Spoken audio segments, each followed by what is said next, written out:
আজকে আপনাদের সাথে আমার ছেলের দুষ্টুমি শেয়ার করতে আসছি। তো হ্যালো গাইস, সবাই কেমন আছেন? আসসালামু আলাইকুম। আমরা ওই দিন চলে গেছিলাম খানাসে খেতে।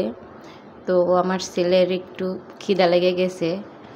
তো সে আর সহ্য করতে পারতেছে না। ওখানে আবার অর্ডার দিলে একটু লেট করে খাবারটা দেয়। ওরা অর্ডারের পরে তারপর প্রসেসিং করে ওই খাবারটা অর্ডার দেয়। তো এখন সে সহ্য করতে পারতেছে না, তার খুব খিদা লাগছে। তার বাবারে বলতেছে, আমারে বলতেছে যে বাবা আমাকে খেতে দাও। আবার ওয়েটারদের ডাক দিতেছে, বলতেছে আমাকে বার্গার দাও, ফ্রেঞ্চ ফ্রাই দাও। ওয়েটাররাও তখন হাসতেছিল তার এই কান্না দেখে। একবার সে টেবিলের উপরে ওঠে, তার বাবার কাঁধে ওঠে।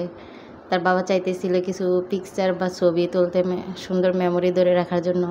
সে ইচ্ছা করে অনেক দুষ্টমি করতেছে, সে তুলবে না। আমার সাথে বেড়া খুব ফানি করতেছে। আর কিছু কিছু তার ওয়ার্ড এত ফানি ছিল, কিন্তু দেখাইতে পারলাম না বা শোনাইতে পারলাম না।